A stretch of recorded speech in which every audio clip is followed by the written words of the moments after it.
Imagine you're driving on a narrow highway only 34 kilometers wide.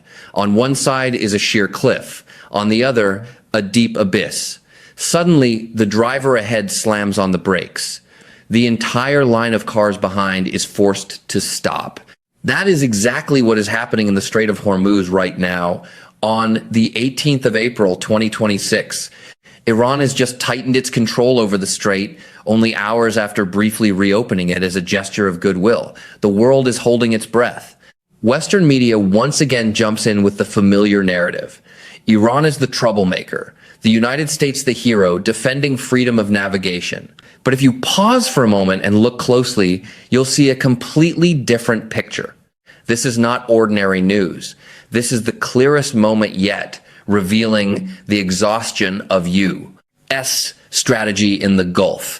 A superpower is attempting to blockade an entire nation with its most advanced warships, then acting surprised when the other side responds.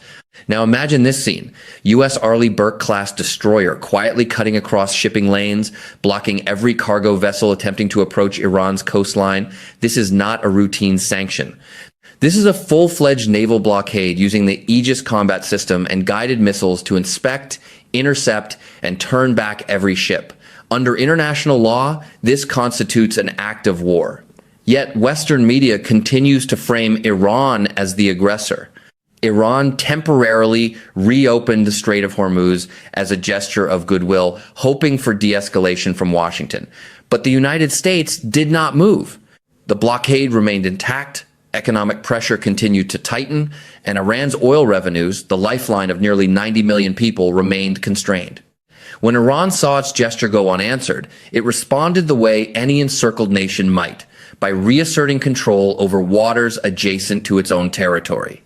Now picture this, an oil tanker near Larak Island, its captain confused as transit signals flicker on and off. Iran intervenes. Immediately, Western narratives erupt. Iran is unstable, Iran is dangerous, Iran is unreliable. But few ask the essential question, in what context is this happening? In the context of a nation under severe economic strangulation, its ports restricted, and its diplomatic overtures repeatedly leveraged by a stronger power for further concessions.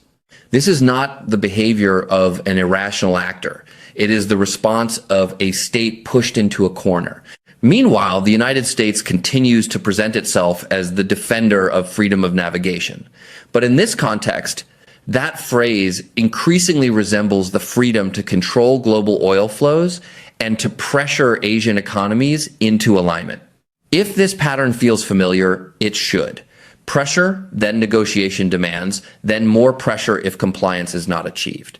This time, the stage is the Strait of Hormuz, a choke point where a single miscalculation could send global oil prices soaring and destabilize major economies. Tensions have reached this level, and we are only beginning to see the full picture emerge. Imagine a media mogul sitting in a luxurious studio, smirking as he dismisses the son of Iran's supreme leader as a cardboard cutout, a non-existent puppet. The intent is clear: to make you believe the entire Iranian system is a chaotic mess, unworthy of respect. But what is the reality? Iran is neither a rigid monolith nor the disorganized machine often portrayed. It is a Medina with complex internal dynamics, competing factions, active debate, and it operates under immense external pressure. Whether you agree with its governance or not, ridiculing the leadership of a nation of nearly 90 million people is the easiest way to avoid confronting the underlying issues. This kind of systemic contempt has historical precedent stretching back to the 1953 Iranian coup d'etat, through support for Saddam Hussein during the Iran-Iraq War to the assassination of Qasem Soleimani, and the continuation of the maximum pressure campaign that has strained Iranian society. This pattern is not accidental. It reflects a worldview that treats others as obstacles to be subdued. Now consider the weapons narrative. U.S. media often highlight systems like the Tomahawk missile, the AN, Spy-1 radar, the A-10 Thunderbolt II with its 30 millimeters cannon, and the F-15E Strike Eagle presented with the detail and flair of a Hollywood action sequence. But look closer. Describing how depleted uranium rounds from an A-10 can tear apart a fast attack boat effectively turns human targets into objects in a simulation. It reframes war as something engaging, even entertaining, gradually normalizing the idea of remote violence. This is not neutral military analysis. It conditions audiences to accept escalation. There is no denying the capability of platforms like the Arleigh Burke-class destroyer with the Aegis combat system, SM-6 interceptors, and layered defenses. But military superiority does not automatically translate into political success. The United States has confronted this reality in Iraq, Afghanistan, and across nearly 2 decades of engagement in the Middle East. The Strait of Hormuz is not the open expanse of the Pacific. It is narrow, shallow, and adjacent to Iranian territory, a setting highly conducive to asymmetric warfare. Fast boats, coastal missile batteries, and naval mines can turn technological advantages into operational liabilities. Moreover, any large-scale conflict here would extend far beyond Iran. It would disrupt energy flows to China, India, Japan, and South Korea, major economies increasingly reluctant to align strictly with Washington's framework. If the strait closes, oil prices surge, and fuel costs for billions rise accordingly. Many of these countries are already recognizing that the so-called rules-based order often applies selectively. The deeper you look, the clearer it becomes. This is not just about the United States and Iran. It is a broader confrontation between an established superpower attempting to preserve its position and a rapidly evolving global landscape. Imagine sitting at a negotiating table while the other side holds a gun to your head and says, "Let's negotiate fairly." That is essentially the dynamic shaping talks between the United States and Iran right now. Washington's demands go far beyond limiting uranium enrichment or expanding inspections by the International Atomic Energy Agency. They extend into missile constraints, restrictions on Iran's regional partnerships, and at their core, the dismantling of a defense architecture built over decades. And in exchange, the lifting of sanctions that arguably should not have been imposed in the first place. This is less a negotiation than a list of conditions presented under coercive pressure. The nuclear issue has never been the sole driver. Even before Iran's program became a focal point, tensions persisted, especially after the Iranian Revolution reshaped the country's political trajectory. From that moment, the strategic objective in Washington has often been interpreted as pulling Iran back into a more compliant geopolitical posture. Sanctions, regimes, covert operations, proxy conflicts, and targeted strikes have all been viewed through that broader lens. The nuclear file, in this framing, functions as a legitimizing narrative for international alignment. Meanwhile, developments in places like Texas, such as newly announced refinery capacity, are framed domestically as strategic wins. The implicit message to Asian markets is clear: reduce dependence on Gulf energy flows and pivot toward American supply chains.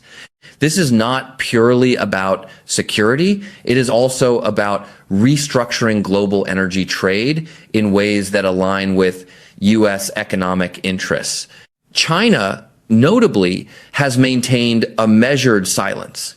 As Iran's largest trading partner and a signatory to a long-term cooperation framework with Tehran, Beijing has significant exposure if the Strait of Hormuz becomes unstable. Yet it avoids direct confrontation, opting instead for strategic patience, allowing Washington to expend resources while positioning itself as a more predictable long-term partner to countries increasingly wary of coercive diplomacy. India faces a similar calculus. Its energy security is directly tied to maritime routes through Hormuz, and disruptions affect its economy immediately. However, New Delhi has not fully aligned with Washington's position. It continues to maintain ties with Tehran, guided by a doctrine of strategic autonomy. The rationale is straightforward. Conceding on one front today may invite broader concessions tomorrow. India's objective is to avoid binary alignment, rejecting the premise of either with us or against us. Step back and a larger pattern emerges. This crisis is exposing a structural shift. Many states, particularly across Asia and the global south, are recalibrating. They are diversifying partnerships, reducing reliance on any single superpower, and resisting legacy frameworks that once defined global alignment. Imagine watching two films about the same character at once. In the first, Iran is portrayed as a perfectly unified entity, where every decision flows from the top and the state bears full responsibility for every action. In the second, Iran is depicted as chaotic and fractured, with rival factions undermining one another, making it impossible to trust any commitment. Western media often shifts between these two narratives depending on which is more convenient in a given moment.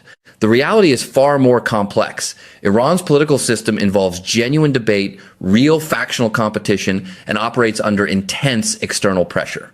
When a tanker is intercepted near Larak Island, it does not automatically mean a direct adesh from the highest authority. It may reflect decisions taken by local commanders responding to rapidly tightening economic constraints. But nuance rarely drives headlines. Labels like unstable or aggressive are faster and more effective at shaping perception. As for the fragile ceasefire that preceded these events, it was structurally weak from the outset. Iran made gestures of de-escalation, including temporarily reopening the Strait of Hormuz. The United States, however, maintained its pressure posture, keeping restrictions in place while benefiting from reduced tensions. This was less a ceasefire than a pause that allowed the stronger side to consolidate leverage. In conflict resolution theory, when one party concedes while the other retains coercive capability, the agreement is inherently unstable. Iran's move to reassert control over the strait can be interpreted not as betrayal, but as recognition that the arrangement delivered no tangible benefit. Statements attributed to Donald Trump suggesting that failure to reach a deal could result in renewed bombing reinforce the perception that military force remains central to Washington's calculus. This is not merely rhetoric, it signals a continued belief that coercion can compel compliance. Yet historical cases indicate otherwise. While air power can degrade infrastructure, it often strengthens internal cohesion and resistance within the targeted state. A new conflict in the Gulf would not remain contained. Disruptions in the Strait of Hormuz would send energy prices sharply higher, with cascading effects from Tehran to New Delhi, from Tokyo to Seoul. The burden would fall disproportionately on civilians far removed from the decision-making centers. What is becoming increasingly evident is that the maximum pressure approach has not produced its intended outcome. Iran has not capitulated. Instead, it has hardened its position, strengthened internal cohesion, and expanded integration with alternative economic and security networks, particularly those involving China and Russia. Each escalation cycle appears to push Iran further from Washington's sphere of influence. This is not a case of the United States losing because Iran holds superior military power. It reflects the limitations of a strategy rooted primarily in coercion, one that lacks reciprocal concessions and fails to account for the opposing side's core interests. The result is a self-reinforcing cycle of escalation, where the highest costs are ultimately borne by ordinary people on all sides. Imagine standing at a major crossroads in history. One path is the old model that the United States is still trying to sustain, using naval power to control critical energy routes and compel other nations to align with its preferences. The other path is an emerging one. Regional powers in countries across the global south seeking to determine their own trajectories without having rules dictated by a single superpower. Today, the Strait of Hormuz sits precisely at the intersection of these two paths. When Iran asserts control over the strait, it is not only about oil or immediate security concerns. It is also a signal to Washington that geography, history, and the structural limits of imperial power cannot be erased by systems like the Aegis combat system or weapons such as the Tomahawk missile. Regardless of technological superiority, a narrow maritime corridor adjacent to Iranian territory remains an inherently disadvantageous environment for distant force projection. The core issue lies here. Over the past 4 decades, U.S. policy toward Iran has not produced durable peace or stability. It has not meaningfully served the long-term interests of the Iranian people, nor has it consistently advanced sustainable outcomes for Americans.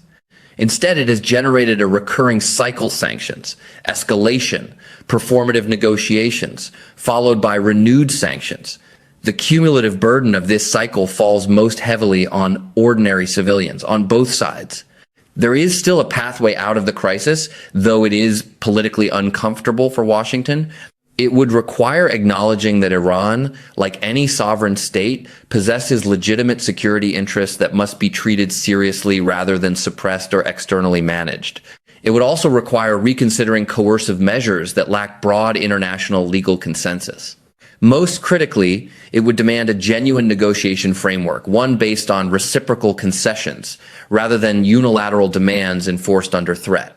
If Washington continues along the existing trajectory: escalation, coercion, and the routine use of force, the consequences will extend well beyond the Gulf.